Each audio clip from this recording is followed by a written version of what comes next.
माई elf system. अध्याय 70। Net 29।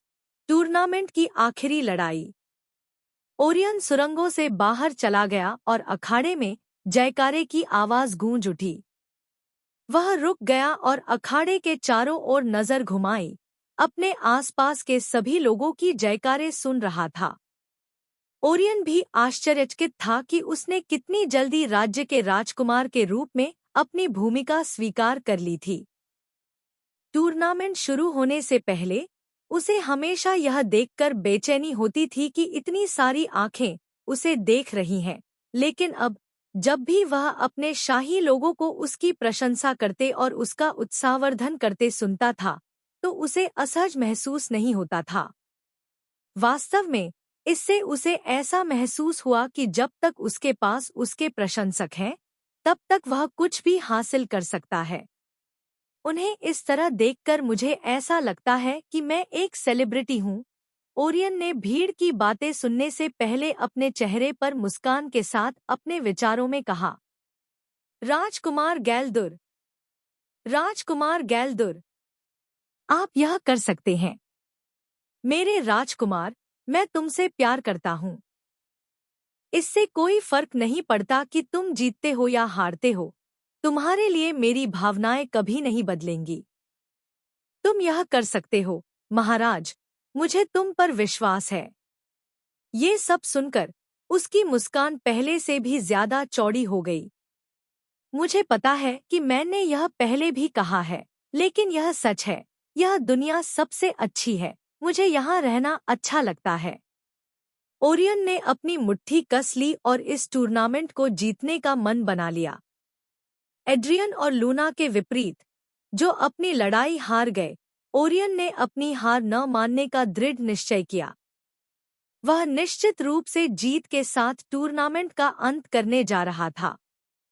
इस बीच Orion के प्रतिद्वंद्वी तेंगिन गणेश के बगल में खड़े थे, क्योंकि वे ओरियन के अखाड़े में कदम रखने का इंतजार कर रहे थे। तेंगिन ने अखाड़े के चारों ओर देखा और आश्चर्य किया कि हर कोई राजकुमार की जीत के लिए जयकार क्यों कर रहा था। मैं जानता हूँ कि महामहिम एक राजकुमार हैं, लेकिन वे मुझसे 10 साल के बच्चे के खिलाफ हारने की उम्मीद कैसे कर सकते हैं? दूसरा और तीसरा स्थान भी वयस्कों ने जीता था। आप मुझसे एक बच्चे के खिलाफ हारने की उम्मीद नहीं कर सकते। अगर मैं हार गया तो मैं गिल्ड के सभी अन्य प्रतियोगियों और जादूगरों के लिए हंसी का पात्र बन जाऊंगा। तो मैं निश्चित रूप से नहीं हार सकता। लेकिन अगर मैं जीत गया तो मैं राज्य की सभी महिलाओं के लिए सार्वजनिक दुश्मन नंबर 1 बन जाऊंगा। तेंगिन ने गहरी सांस ली और खुद को अब जिस मुश्किल में पाया, उस पर अपना सिर हिलाया। मुझे इस टूर्नामेंट से नफरत है। वास्तव में मुझे बड़ों और अन्य टूर्नामेंट अधिकारियों से नफरत है। हमें बच्चों के खिलाफ लड़ने की क्या जरूरत है? क्या वे जूनियर और वयस्क टूर्नामेंट के विजेताओं को ये सब किए बिना पुरस्कृत नहीं कर सकते?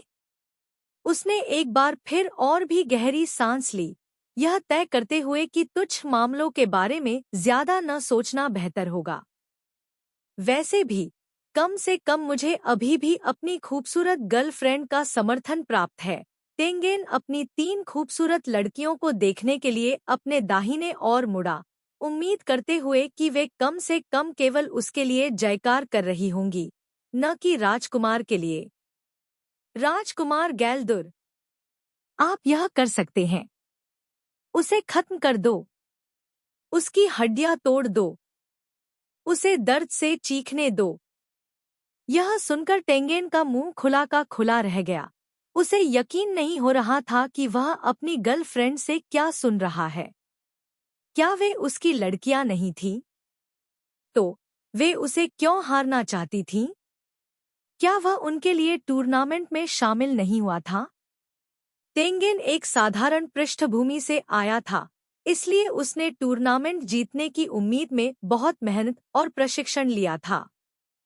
ऐसा इसलिए था क्योंकि अगर वह जीत जाता तो उसे एक कुलीन की उपाधि से पुरस्कृत किया जाता, और टेंगेन एक कुलीन बनना चाहता था ताकि वह अपनी तीनों लड़कियों की देखभाल करने के लिए पर्याप्त सोने के सिक्के प्राप्त कर सके।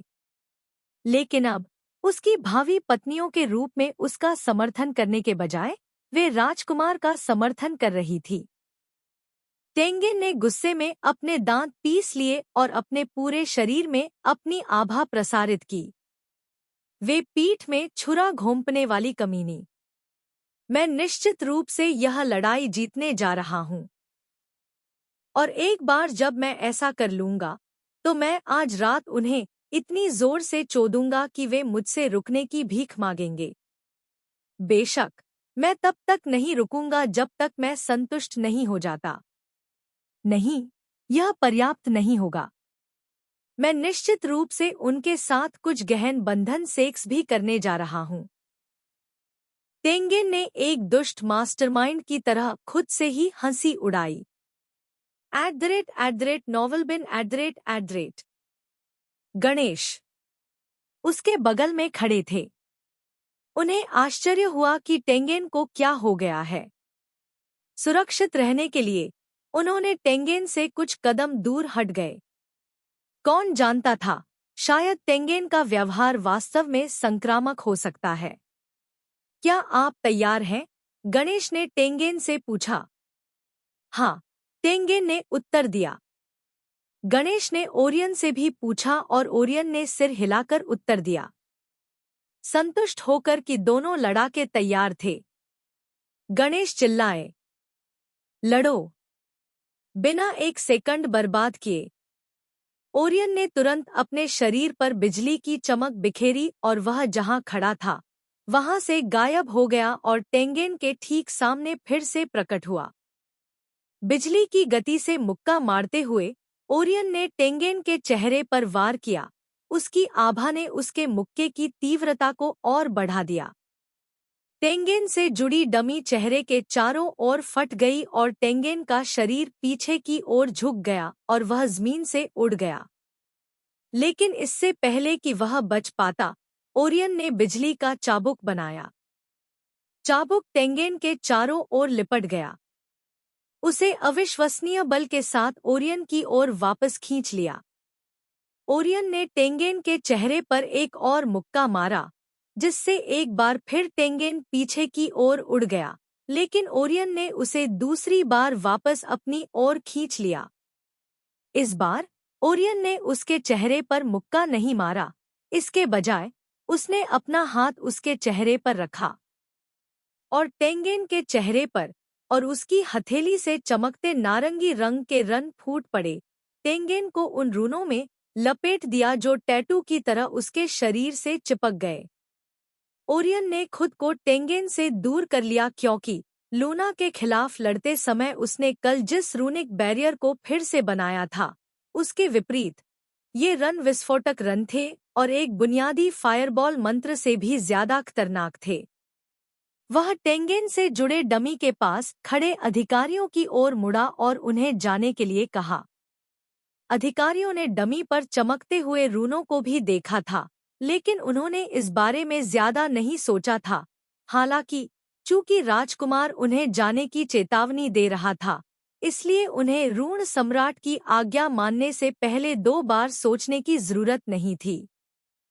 रून चमक उठे और फिर एक चमकती हुई चमक में टेंगेन से जुड़ा डमी लाखों टुकड़ों में फट गया, जिससे आसपास का इलाका लकड़ी के टुकड़ों से भर गया। इस बीच बेहोश होने से पहले टेंगेन दर्द से चीखा। लड़ाई देखने वाले सभी लोग विश्वास नहीं कर पा रहे थे कि उन्होंने अभी क्या देखा, यहाँ तक कि गणेश और बड़ों की आंखें और मुंह खुले रह गए।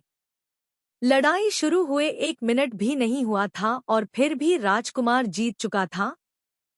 पूरा अखाड़ा कब्रिस्तान की तरह शांत था क्योंकि किसी ने भी राजकुमार के इतनी जल्दी जीतने की उम्मीद नहीं की थी। हालांकि गणेश जल्दी से अपने होश में आ गया और जोर से चिल्लाया, अखाड़े में मौजूद सभी लोगों को सुनने के लिए अपनी आवाज में मन लगाया। नोबल एल्फ टूर्नामेंट का विजेता है।